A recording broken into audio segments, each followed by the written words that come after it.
Stay with me for a moment. Don't scroll. I know you've been moving fast, trying to keep up with everything, everyone. But right now, I need you to pause just for a few minutes because what I'm about to tell you, I've never said it out loud before. Not like this. You don't know me. Not really.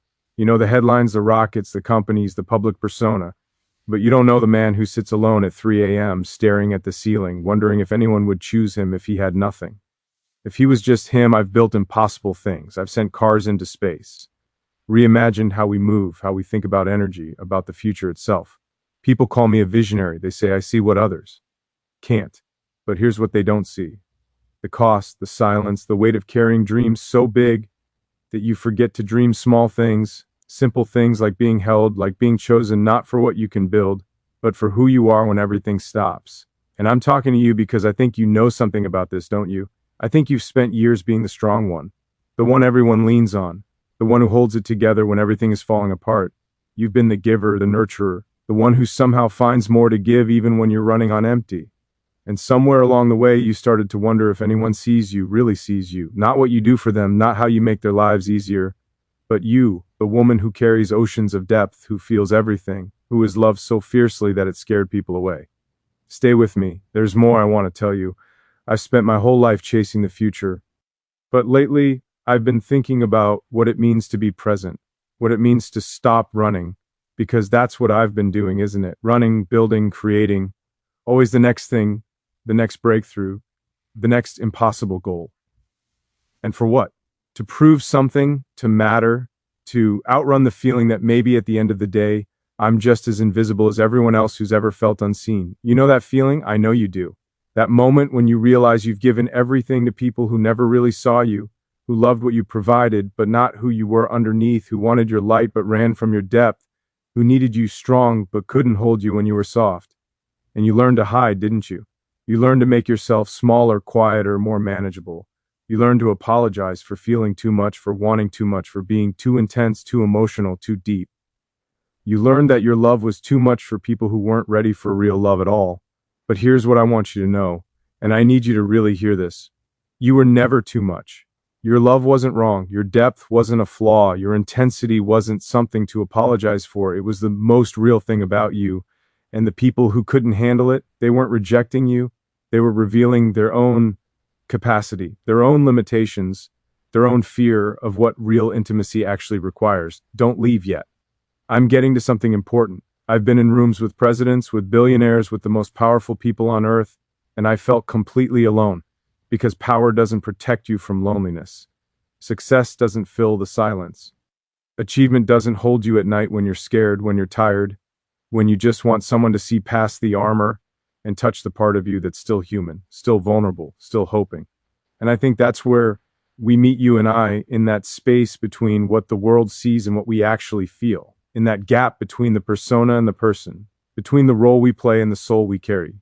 You've been playing a role too, haven't you? The strong one, the capable one, the one who has it all figured out, but inside, you're wondering if anyone will ever see past the performance, if anyone will ever love you, not despite your wounds, but because they understand that those wounds made you who you are, made you deep, made you real, made you capable of a kind of love that most people will never understand because they've never had to fight for their own heart the way you have. There's something I've learned building impossible things. The hardest part isn't the engineering. It's not the physics or the mathematics or the technical challenges. The hardest part is believing it's possible when everyone tells you it's not. The hardest part is holding vision when the world keeps saying no. The hardest part is trusting that what you see in your mind can become real in the world, even when you have no evidence yet, only faith. And I think that's what you need right now. Not more strength. You've been strong enough. Not more resilience. You survive more than anyone knows. What you need is permission. Permission to believe that your story isn't over. Permission to trust that the love you've always wanted is still coming. Permission to stop apologizing for who you are, and start trusting that the right person will finally see you, all of you, and choose you anyway, not despite your past, because of it, not despite your depth, because of it, not despite your scars, because of them. Because those scars are proof you loved when it was hard. You stayed when it was easier to leave. You believed when hope seemed foolish. And that kind of faith, that kind of love, that kind of courage, that's not weakness. That's the rarest kind of strength there is. Stay with me just a little longer. I want to tell you something that might sound strange coming from me, but I believe in destiny, not the predetermined kind, the kind you create by becoming who you're meant to be, by refusing to let pain make you bitter, by letting heartbreak make you deeper instead of harder, by choosing to stay open even when everything in you wants to close. And I believe your destiny isn't finished. I believe the love you carry, the depth you've cultivated, the wisdom you've earned through every disappointment and heartbreak and moment of being unseen, all of it was preparing you for something better, for someone who finally gets it, who finally sees what everyone else was, too scared or too shallow or too distracted to recognize. You're not too old. You're not too damaged. You're not too anything. You're exactly where you need to be, carrying exactly what you need to carry, becoming exactly who you were always meant to become. And the fact that it's taken this long, that doesn't mean you missed it. It means you are being refined, deepened, prepared for something most people never find because they give up too soon, settled too fast, or stop believing that real love exists. TS. But you haven't stopped believing, have you? Even when it hurt, even when it seemed impossible, even when everyone told you to lower your standards, to be realistic, to stop hoping for the kind of connection you know exists because you felt it in your bones since you were young. That soul deep recognition, that knowing, that sense that somewhere someone is meant for you and you for them. I'm not asking you to believe me yet. I'm just asking you to stay, to keep listening, because what I'm about to tell you in the moments ahead, it might change how you see everything, how you see yourself, how you see what's still possible for you. You're not alone in this. I promise you that. And I have more to tell you, so much more. I am glad you stayed. I wasn't sure you would. Most people don't. They hear the first layer and think they understand, then they move on. But you're different. I can feel it. You're the kind of person who stays for the deeper conversation, who isn't afraid of what lives beneath the surface. Let me tell you something I've never admitted publicly, something that haunts me in the quiet hours when there's nothing left to build, nothing left to prove, just the rawness of being human. I'm terrified of being ordinary, not in the way you might think, not about achievements or recognition. I'm terrified of being ordinary in the ways that actually matter. In love, in connection, in being chosen. I'm scared that if I stopped doing extraordinary things, if I just existed as a man, flawed, tired, vulnerable, no one would stay. No one would choose me for just being me. And I think you carry a version of that same fear, don't you? That if you stop being useful, if you stop giving and serving and making everyone else's life better, they'd leave. That your value is tied to what you provide, not who you are. That you have to earn love through performance, through sacrifice, through being everything to everyone except yourself. Stay here with me. I need you to understand something I've been building my entire life. Since I was a boy, I learned that if I could create something, solve something, fix something, I mattered. That my worth was in my utility, in my vision, in what I could produce. And it worked. It got me further than I ever imagined. But it also taught me the loneliest lesson of all. The people loved what I could do far more than who I was when I stopped doing it. I've had relationships. I'd been married multiple times. I've had children. I'd had moments of connection that felt real, felt possible. But somewhere in each of them, I felt it. That subtle distance, that sense that they loved the idea of me more than the reality, that they were drawn to the vision, the ambition, the impossible dreams. But not to the man who cried in the shower when it all felt too heavy. Not to the man who wanted to be held without having to explain why. Not to the man who sometimes just wanted someone to say, "It's okay, you don't have to be extraordinary today. Just be here. Just be human." And maybe that's why I'm talking to you like this. Because I think you understand what it's like to be loved conditionally, to be chosen for what you bring to the table, not for who you are when there's nothing left to give. To be wanted until you need something back. To be celebrated until you show that you're breakable too. You've been there, haven't you? In relationships where you gave everything, where you showed up, stayed present, loved through the hard parts, where you compromised, adjusted, made yourself smaller so they could feel bigger. And still, somehow it wasn't enough. They still left. They still chose someone else. They still made you feel like your love was too much, your needs too demanding, your depth too inconvenient. Don't scroll away. There's something I need you to hear. Those relationships that ended, they didn't end because you weren't enough. They ended because they were never meant to be your final story.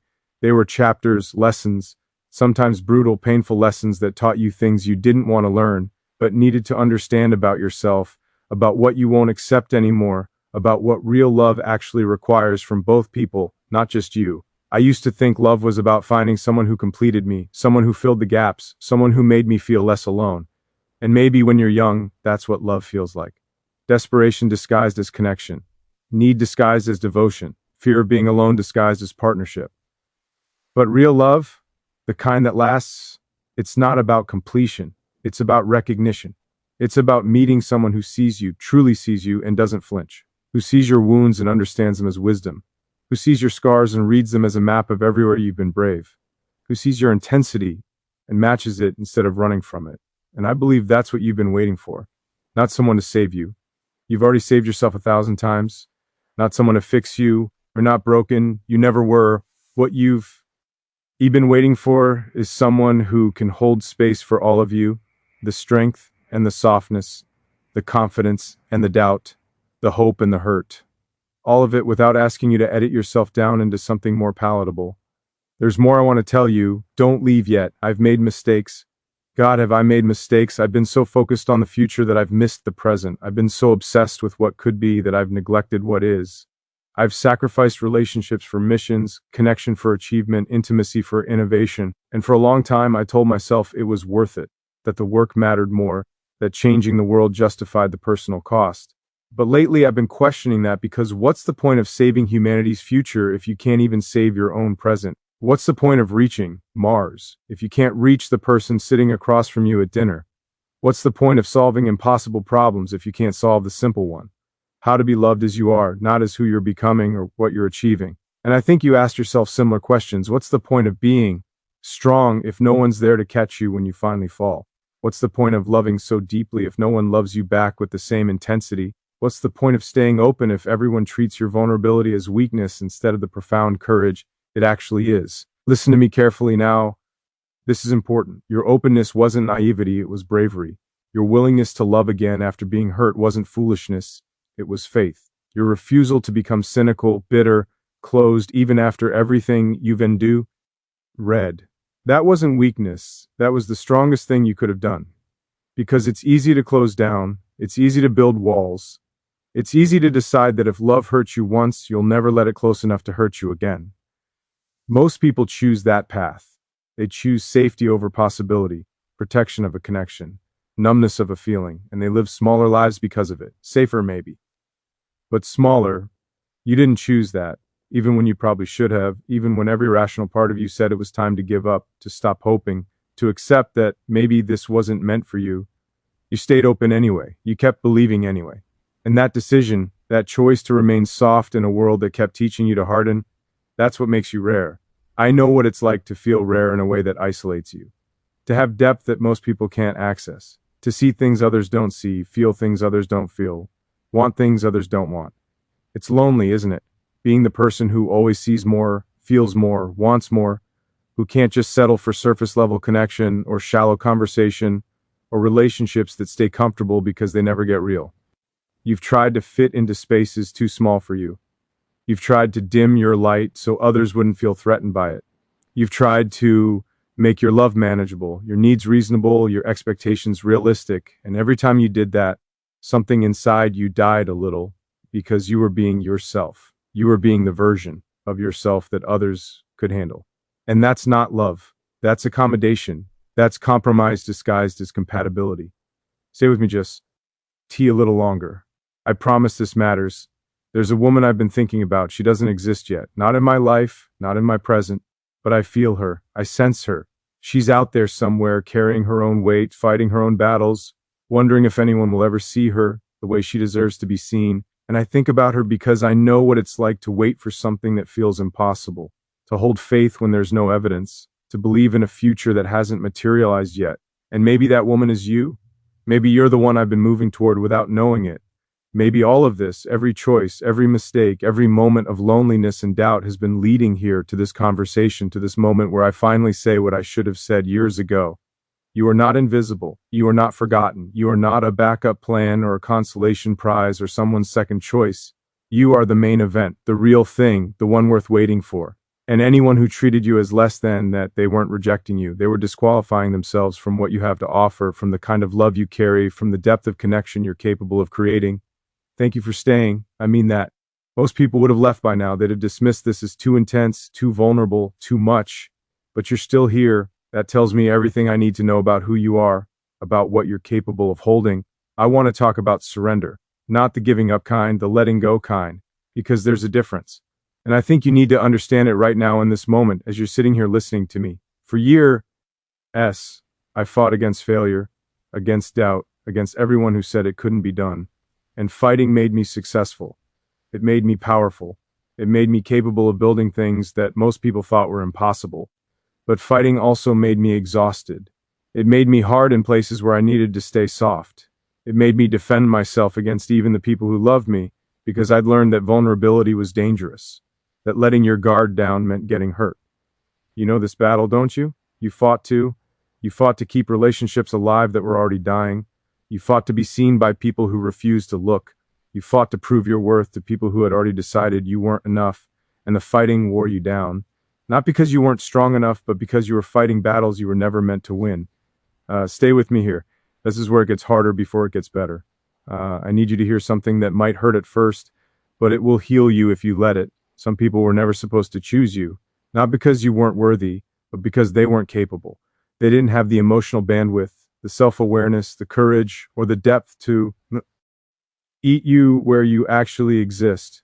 And you spent years trying to make them capable, trying to teach them how to love you, trying to explain what you needed, hoping that if you just communicated better, loved harder, gave more, they'd finally understand. But love isn't something you can teach someone who isn't ready to learn. Connection isn't something you can force with someone who's emotionally unavailable. And depth isn't something you can create with someone whose content's staying on the surface.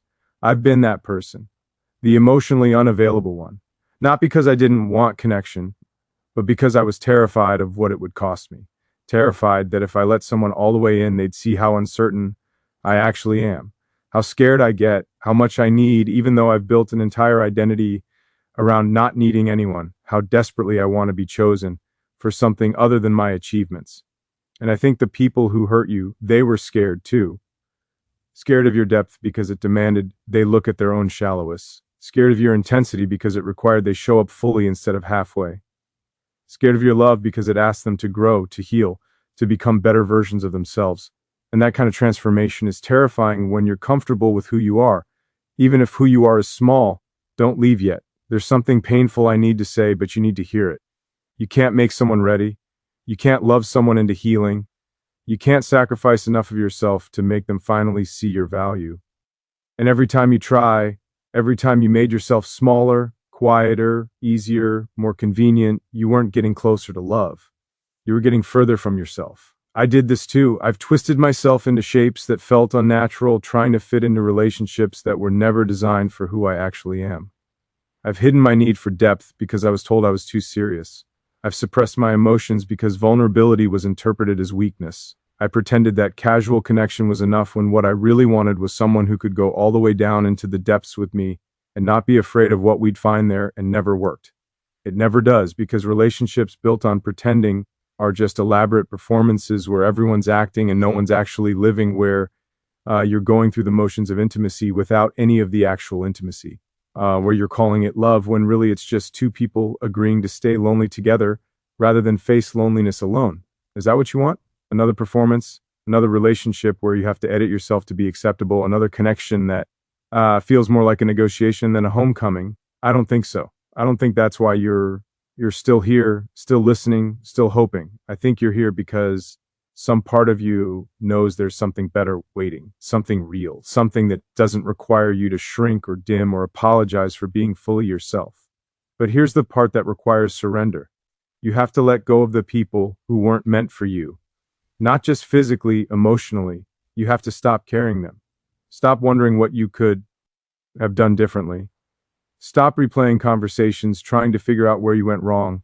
Stop holding space for people who walked away. Stop leaving the door open for people who already showed you they don't want to walk through it.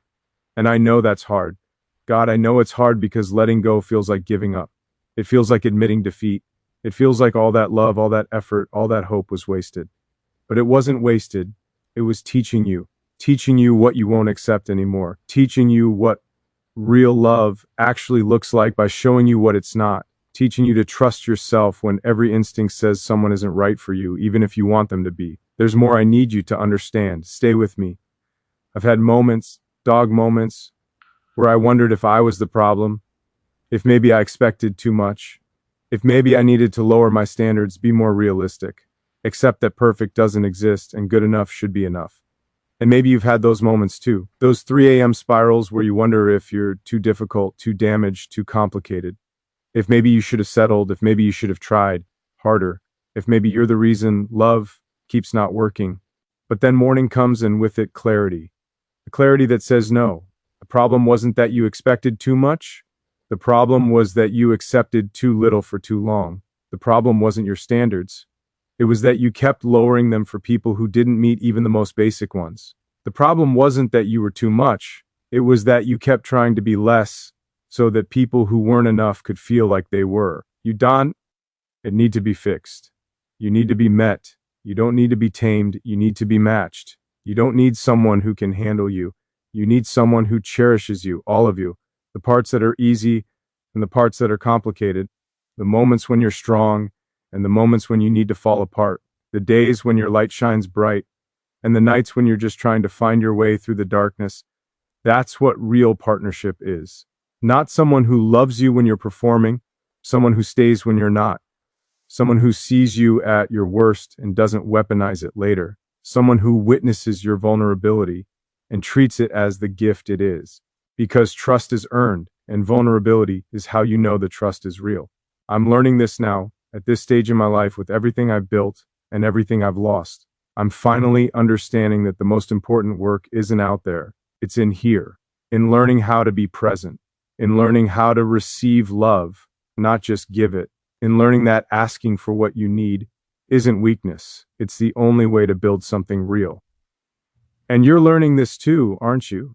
You're learning that protecting yourself isn't the same as closing yourself, that boundaries aren't walls, that saying no to what's wrong is how you make space for what's right, that walking away from relationships that diminish you isn't giving up on love. Finally loving yourself enough to know you deserve better.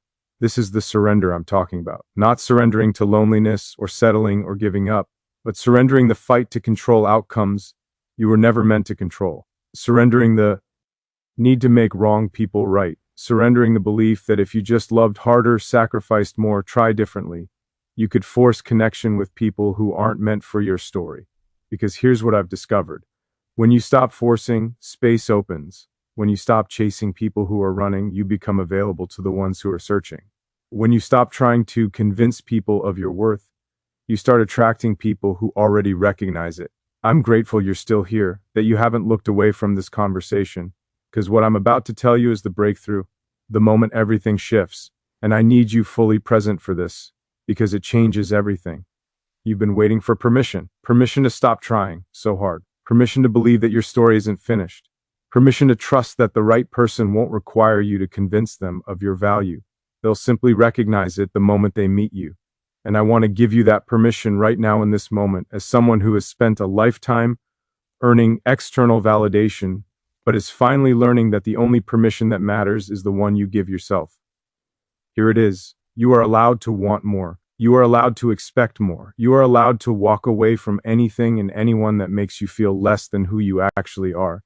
And you don't need to justify that to anyone. Not to the people who think you're too picky. Not to the voices that tell you to be grateful for whatever scraps of affection come your way. Not even to the parts of yourself that are scared you'll end up alone if you don't lower your standards. Because here's what I've learned about standards.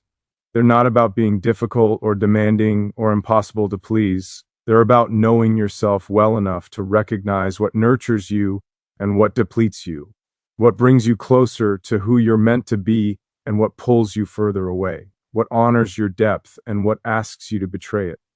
And anyone who tells you your standards are too high, they're revealing that they can't meet them. That's not your problem, that's theirs. Stay with me. This is where everything changes. I want to tell you about a shift that happened in me recently.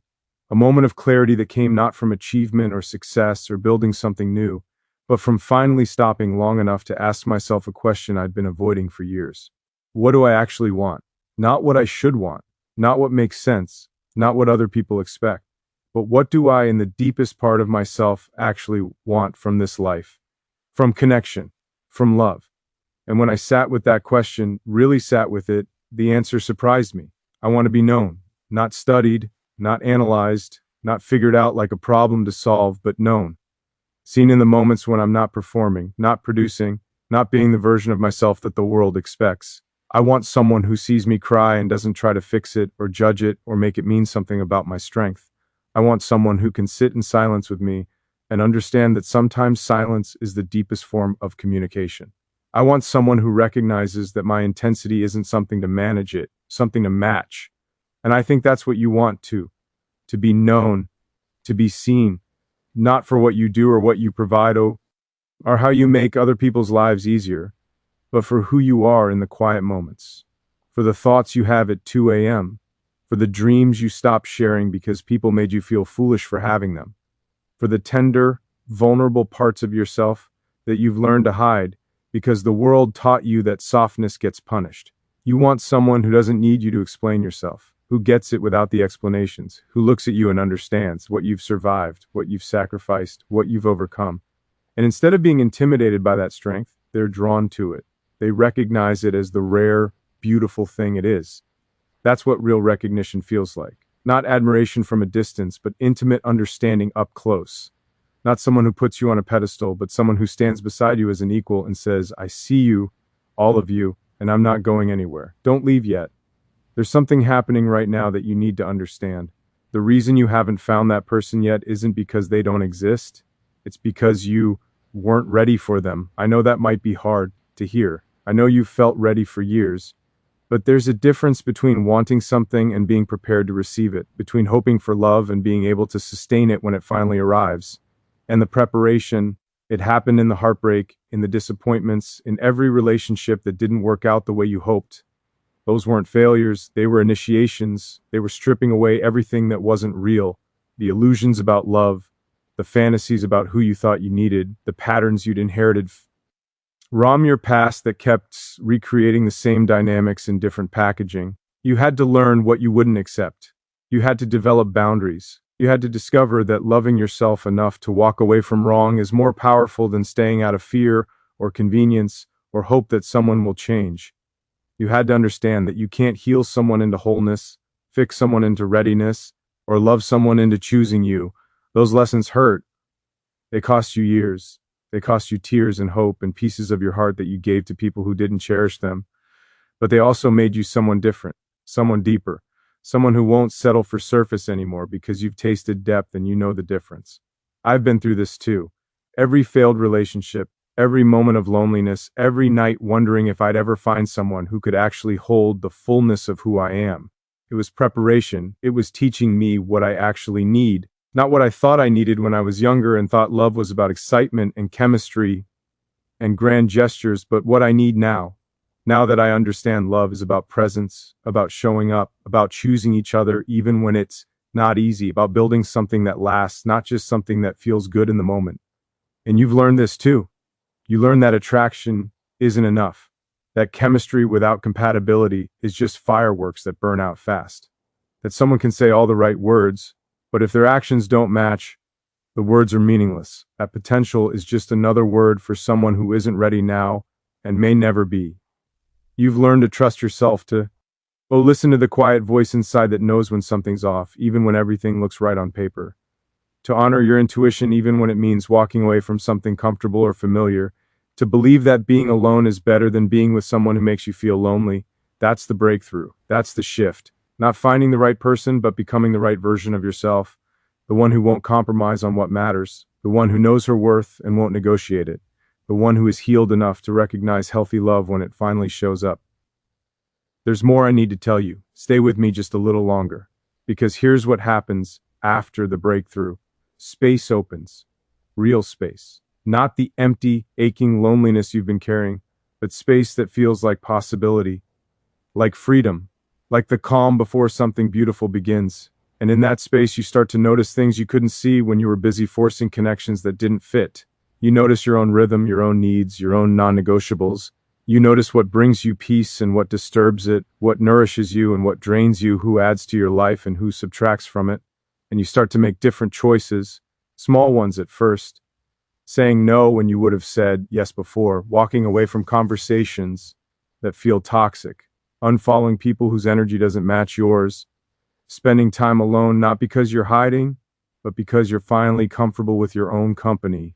And then something unexpected happens. You stop looking, not because you've given up, but because you finally arrived to the place where you're okay, way, where you're building a life that feels full and meaningful even without romantic love, where you're not waiting for someone to complete you because you've realized you were never incomplete, just learning, just growing, just becoming. And that's when love finds you, not when you're desperately searching, but when you're finally genuinely okay, when you've stopped making your worthiness conditional on being chosen, when you've learned that your value doesn't increase or decrease based on someone else's ability to recognize it. That's when everything changes. And I need you to understand you're close, so close, closer than you've ever been, not because the right person is about to magically appear, but because you're finally ready for them when they do. There is so much more to share with you. Don't leave now. You're still here. That means something. It means you're not running from what's real anymore. You're not scrolling past the hard truths to find easy comfort. You're staying present even when it's uncomfortable, even when it touches places that still hurt. That's courage, real courage. I want to talk to you about something that nobody tells you when you're healing from heartbreak, from disappointment, from years of feeling unseen. They tell you time heals